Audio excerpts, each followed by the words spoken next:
Assalamualaikum warahmatullahi wabarakatuh. Selamat pagi anak-anak.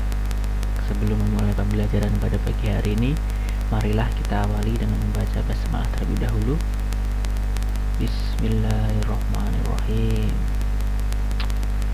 Bagaimana kabarnya anak-anak? Sudah pada mandi kan tentunya?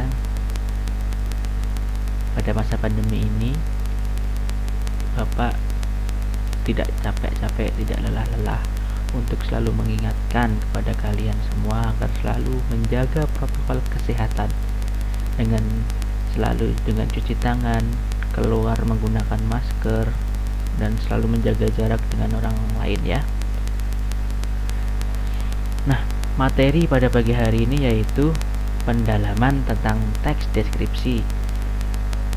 Nah, pendalaman ini akan Bapak selalu sampaikan sebelum akan diadakannya ulangan. Jadi istilahnya kita belajar terlebih dahulu apa yang telah kita ajarkan, kita pelajari tentang teks deskripsi ini. Nah, masih ada yang ingat apa itu pengertian dari teks deskripsi?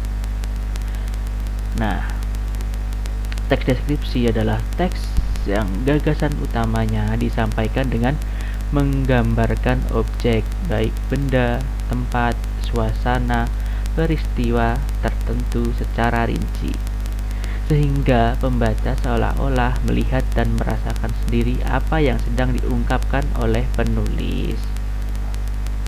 Nah, lanjut. Masuk ke ciri-ciri teks deskripsi. Di sini ciri-ciri teks deskripsi garis besarnya ada 3.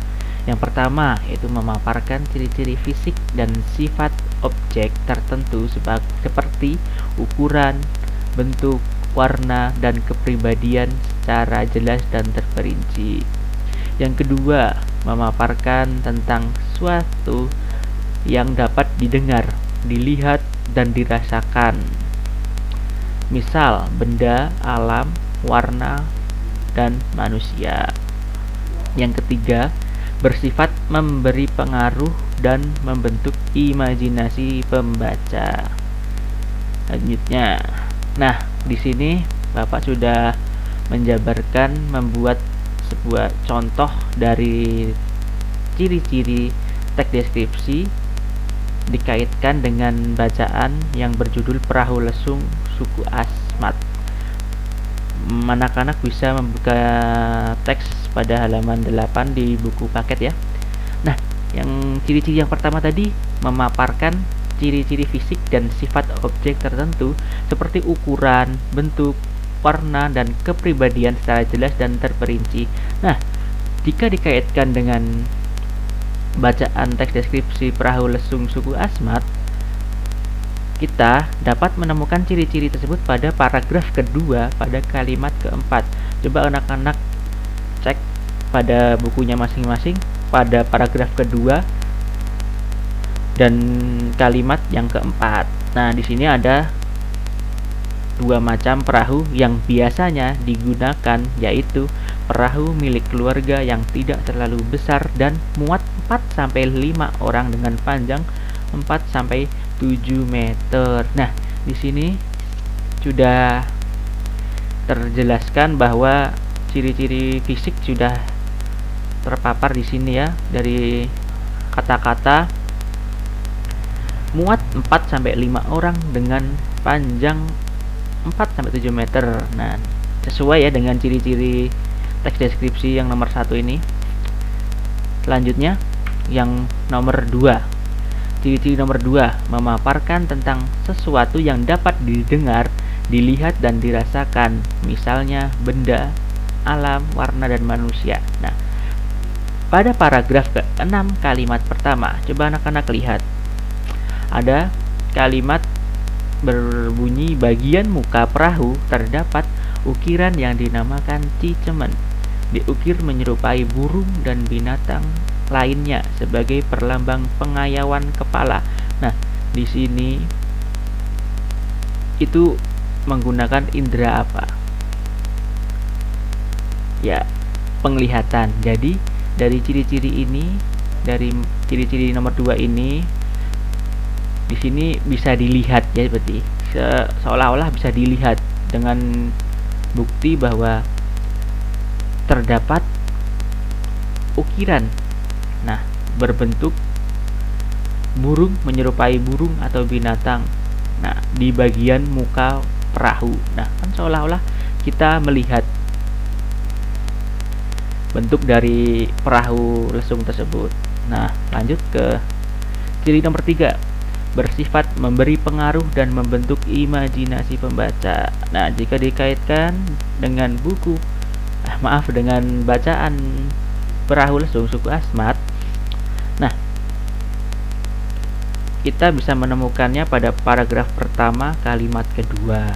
Di situ berbunyi, suku Asmat bermukim di daerah yang berawa-rawa, di daerah sepanjang pantai tertutup hutan rimba tropis yang didominasi pohon mangrove dan hutan sagu. Di sini penulis seakan-akan ingin mempengaruhi imajinasi pembaca, seolah-olah kita ikut merasakan suasana jika kita berada di permukiman suku Asmat, seperti itu. Lanjut sekarang ke struktur teks deskripsi. Secara garis besar, struktur teks deskripsi itu terbagi menjadi 2. Yang pertama, identifikasi, yang kedua, deskripsi. Pengertian dari identifikasi yaitu adalah pada bagian ini pembaca dikenalkan pada hal terkait secara umum tentang apa yang akan dideskripsikan. Dan yang kedua, pengertian dari deskripsi yaitu adalah pada bagian ini digambarkan lebih detail tentang tampilan fisik, kualitas, dan ciri khusus yang dimiliki objek deskripsi. Bapak tanya, pada bacaan perahu lesung suku Asmat itu paragraf nomor berapa yang termasuk ke dalam identifikasi, dan paragraf berapakah yang masuk ke dalam deskripsi.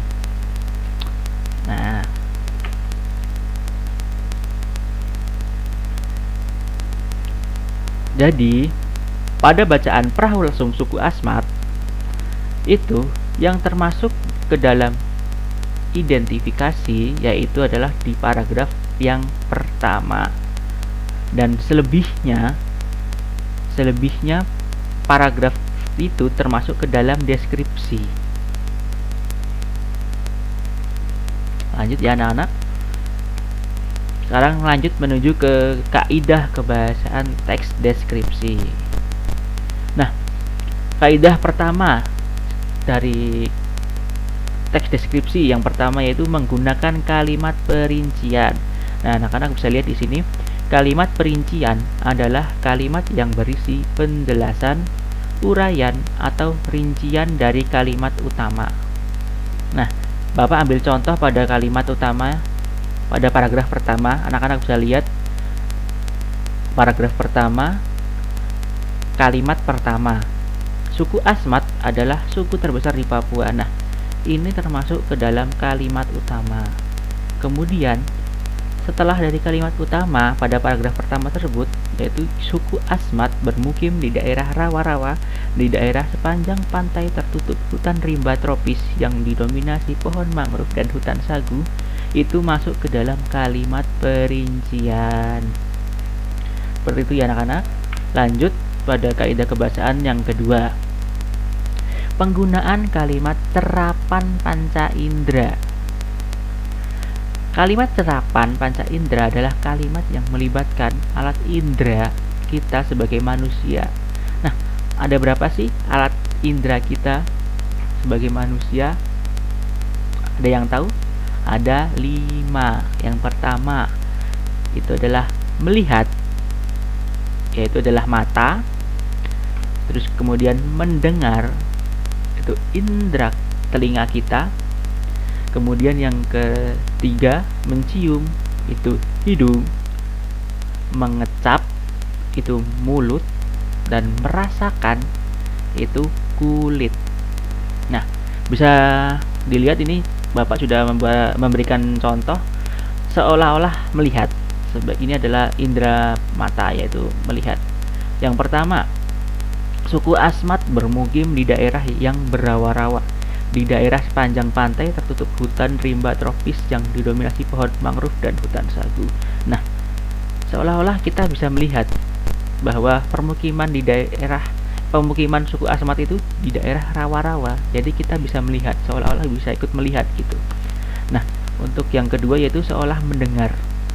Nah, dalam proses pengerjaan perahu lesung ada beberapa pantangan yang harus diperhatikan, yaitu tidak boleh membuat banyak bunyi-bunyian di sekitar tempat membuat perahu lesung. Nah, ini termasuk dalam indera pendengaran. Terlihat dari kata-kata tidak boleh membuat banyak bunyi-bunyian. Nah, seperti itu anak-anak. Lanjut ke kaidah kebahasaan selanjutnya, yaitu penggunaan afiksasi dengan kata dasar KPTS. Nah, apa itu afiksasi? Afiksasi adalah proses pembentukan kata dengan menambahkan bunyi-bunyi bahasa di awal, di tengah, dan di akhir, atau gabungan ketiganya pada kata sehingga membuat kata baru. Nih, Bapak kasih contoh prefix ini adalah awalan ya, untuk awalan, tambahan awal. Jadi misalkan kata dasarnya besar, diberi tambahan awalan prefix ter, ditambah dengan kata dasar besar menjadi terbesar. Nah, ini membuat sebuah kata baru. Kemudian sufiks. Sufiks itu adalah tambahan di bagian akhiran ya. Dengan Bapak kasih contoh dengan kata dasar makan. Makan jika ditambah akhiran an menjadi makanan, menjadi kata baru anak-anak. Kemudian konfiks. Konfiks ini adalah tambahan di awal dan di akhir. Ingat-ingat ya anak-anak, konfiks. Nah, Bapak kasih contoh kata dasarnya guna. Ditambahkan awalan ke dan akhiran an dengan kata dasar guna menjadi kegunaan. Bapak kasih contoh satu aja, nanti anak-anak bisa mencarinya dimanapun. Bisa menjadi sebuah latihan anak-anak sendiri untuk mencari di mana kata-kata yang mengandung prefix, mengandung sufiks, mengandung konfiks. Nah, yang terakhir ini simulfiks, yaitu sisipan.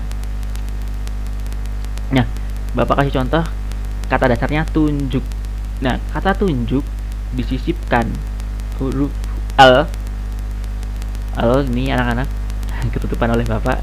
L akan menjadi telunjuk. Jadi L-nya ini di sela-sela ini ya. Jadi menjadi telunjuk. Lanjut anak-anak. Nah, awalan me jika bertemu kata dengan dasar KPTS, maka bunyi KPTS pada kata tersebut akan melebur. Nah, jika diingat-ingat ya, dengan awalan me, jika bertemu dengan kata dengan awalan K, P, T, S, boleh anak-anak bisa mempermudahnya dengan menyingkatnya seperti KPTS, KTSP, boleh bebas anak-anak, yang penting ada 4 konsonan ini ya anak-anak. Nah, ini syarat lebur minimal terdiri dari 2 suku kata huruf. Yang kedua yaitu huruf pertama, kedua merupakan konsonan vokal. Vokal A, I, U, E, O, anak-anak sudah pasti tahu lah ini ya. Vokal itu ada apa aja? A, I, U, E, O, dan konsonan itu semua huruf kecuali dari A, I, U, E, O itu sendiri.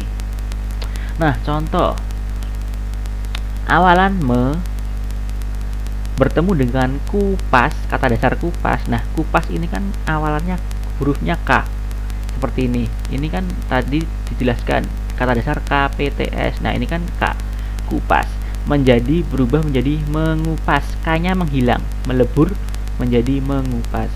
Nah, kemudian awalan me ditambah dengan kata dasar tulis. Nah, di sini T-nya melebur menjadi menulis, tidak mentulis tapi menulis. Ya, anak-anak. Lanjut ke kaidah bahasa teks deskripsi berikutnya. Penggunaan kata sinonim. Nah, apa itu sinonim anak-anak? Sinonim adalah kata yang memiliki bentuk berbeda tetapi memiliki makna yang sama atau mirip. Ini Bapak ambil dari latihan yang sudah kalian kerjakan pada pada hari sebelum ini. Bapak kan kasih tugas tuh yang nomor, kalau nggak salah nomor 4 apa ya, yang suruh memberikan sinonim itu. Nah, di sini Bapak kasih contoh 2. Nah, sinonim dari kegiatan itu adalah acara. Nah, beda bentuknya berbeda tetapi maknanya itu sama. Bisa jadi misalkan acara pada hari ini berjalan dengan lancar. Ini maaf Bapak typo jadi lancar. Nah, coba kalau acara ini kita ganti jadi kegiatan. Kegiatan pada pagi hari ini berjalan dengan lancar. Sama aja anak-anak, cuman beda bentuk saja tapi maknanya sama. Nah, ini sendiri nih, arti sama dengan makna, sinonimnya makna. Jika ini Bapak kasih contoh teks, ukiran ini memiliki makna tersendiri bagi senimannya. Jika makna ini saya ganti menjadi arti, akan sama saja. Ukiran ini memiliki arti tersendiri bagi senimannya. Tidak ada yang berubah, hanya beda bentuk dari arti ke makna, tapi memiliki arti gimana ya, memiliki arti yang sama gitu, makna yang sama. Nah, lanjutnya yaitu adalah penggunaan kata benda. Apa itu kata benda? Kata benda adalah kata-kata yang merujuk pada bentuk suatu benda. Bentuk benda itu sendiri dapat bersifat abstrak ataupun konkret. Dalam bahasa Indonesia, kata benda itu terdiri dari beberapa jenis. Sedangkan dari proses pembentukannya, kata benda terdiri dari 2 jenis, yaitu kata benda dasar dan kata benda turunan. Nah, apa itu kata benda dasar anak-anak? Nah, anak-anak bisa membacanya. Kata benda dasar adalah kata-kata yang secara konkret menunjukkan, maaf anak-anak, ini typo lagi Bapak, malah menunjukkan identitas suatu benda sehingga tidak bisa diuraikan lagi ke bentuk lainnya. Misal buku, meja, kursi. Nah, itu sudah menjadi kata benda dasar, tidak bisa diartikan, diuraikan lagi, tidak bisa. Nah, lanjut ke kata benda turunan. Nah, ini adalah kata benda yang terbentuk karena proses afiksasi. Nah, tadi anak-anak, afiksasi itu apa? Yaitu adalah penambahan di awalan maupun di akhiran.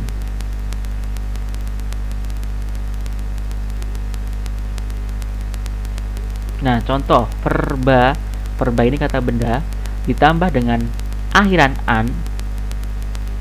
Misalkan makan ditambah afiksasi an menjadi makanan. Nah, dari makan menjadi makanan.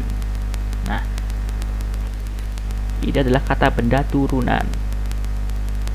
Lanjut yaitu penggunaan kata sifat. Ini anak-anak bisa membuka buku paket bahasa Indonesia pada halaman 9 ya anak-anak. Penggunaan kata sifat. Apa itu kata sifat?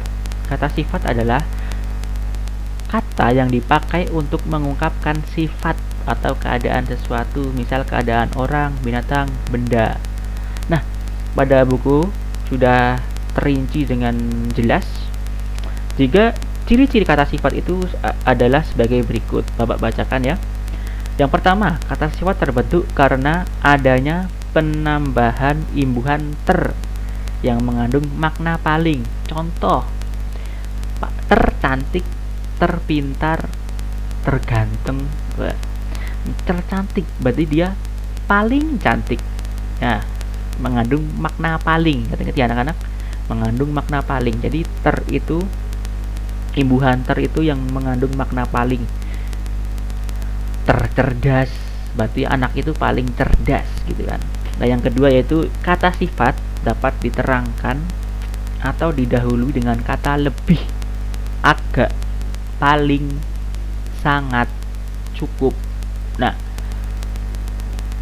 misal contoh, lebih pintar, berarti anak itu lebih pintar dari anak yang lain. Terus sangat kaya, berarti si orang itu tuh lebih kaya daripada orang lain, sangat kaya. Seperti itu. Kemudian lanjut ke kata sifat, juga dapat diperluas dengan proses pembentukan seperti awalan se ditambah dengan reduplikasi. Nah, apa itu reduplikasi? Nah, reduplikasi itu adalah kata yang diulang 2 kali terus ditambah dengan nya.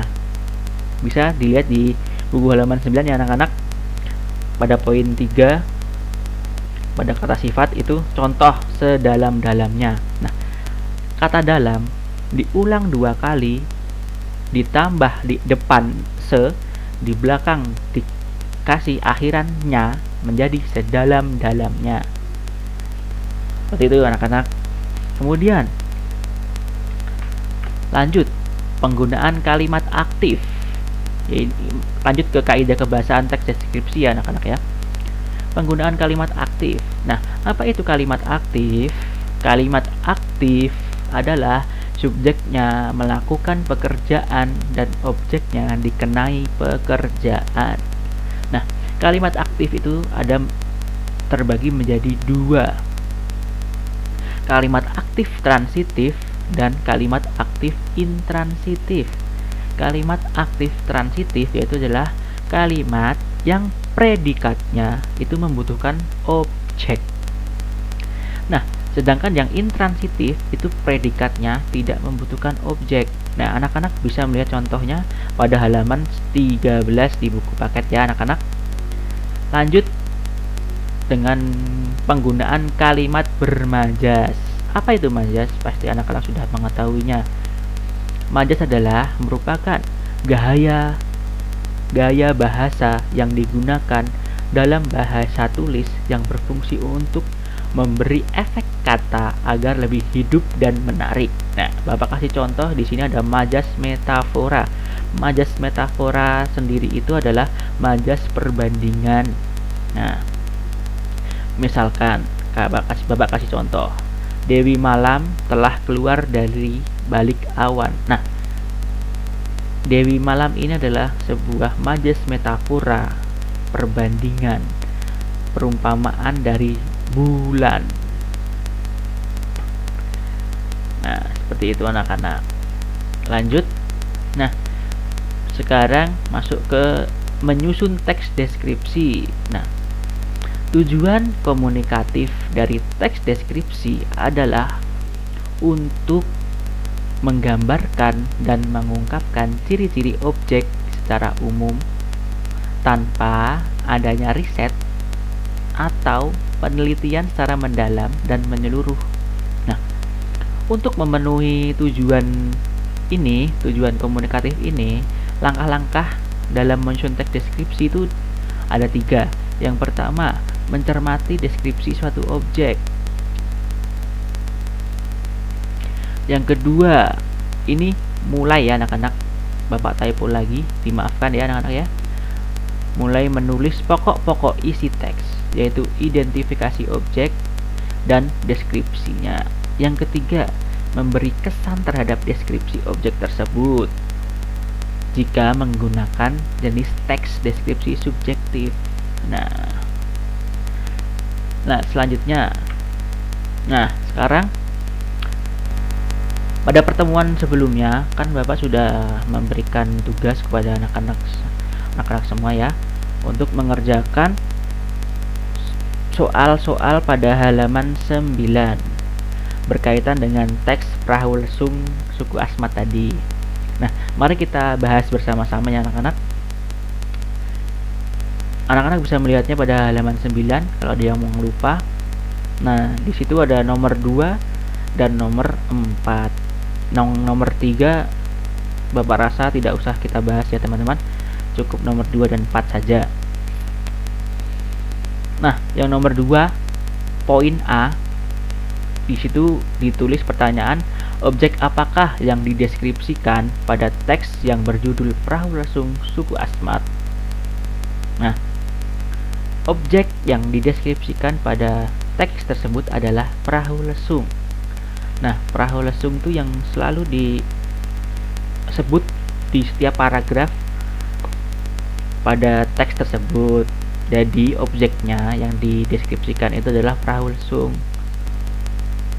Nah, yang poin B, terdiri dari berapa paragraf teks bacaan yang berjudul Perahu Lesung Suku Asmat? Nah, waktu Bapak ngoreksi tugas-tugas kalian kemarin masih banyak yang salah dengan jumlah paragraf pada bacaan Perahu Lesung Suku Asmat. Ada yang menyebutkan 8, ada yang menyebutkan 6, dan banyak juga yang sudah benar menyebutkan 7. Nah, jadi paragraf pada teks bacaan tersebut itu terdiri dari 7 paragraf. Paragraf pertama itu dilihat ya anak-anak, diawali dengan kata suku Asmat.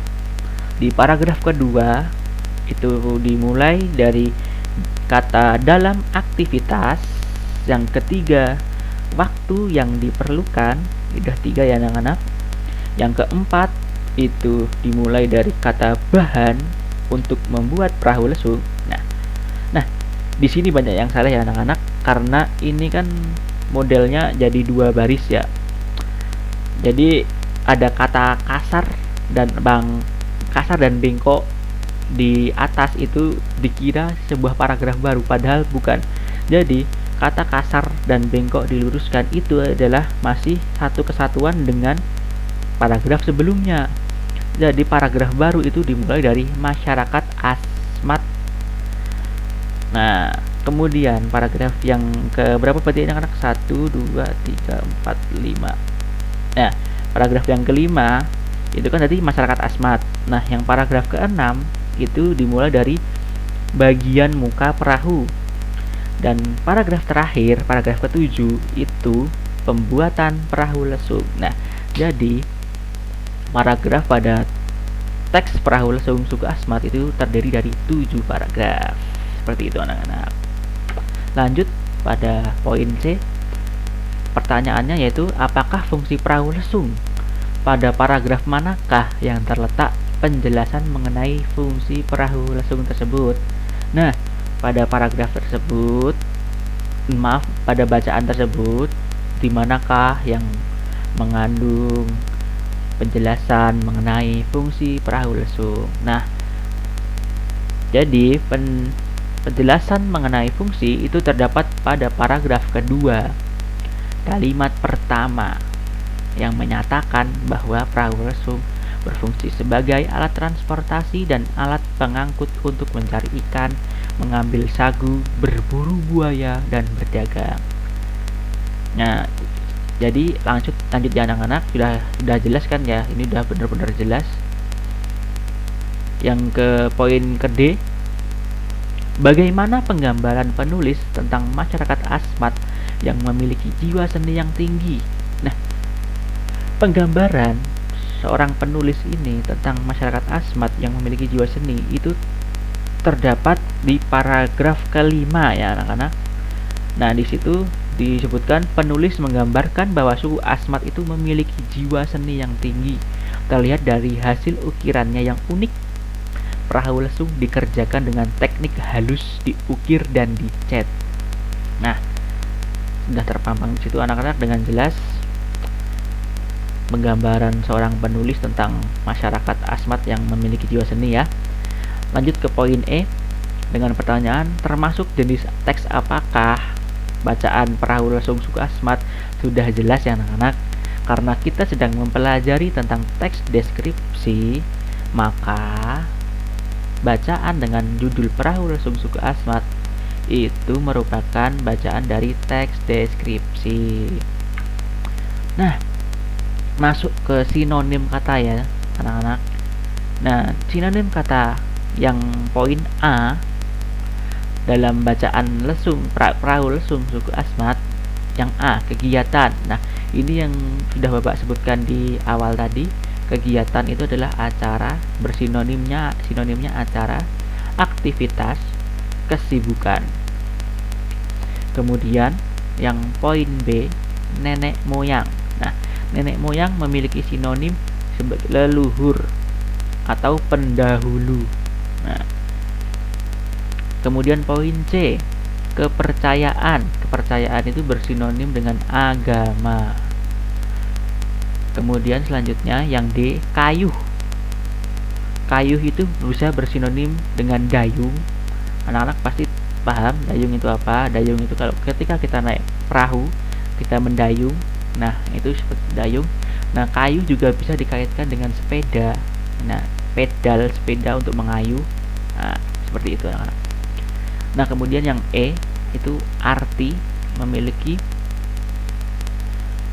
sinonim, definisi, makna, pengertian. Kemudian poin F, dipahat.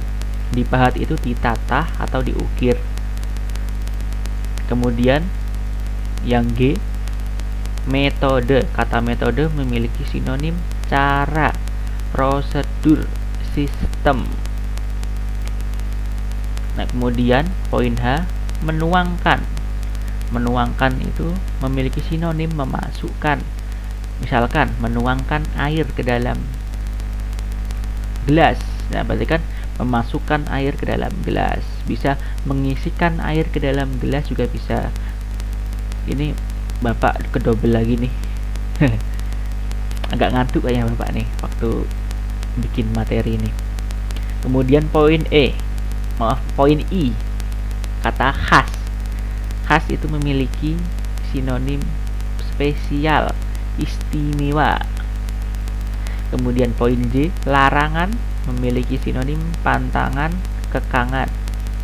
Kemudian poin K itu jalan keluar, memiliki sinonim kesimpulan, pemecahan. Ya Allah ya Rabbi, kenapa ini Bapak dua kali lagi nih?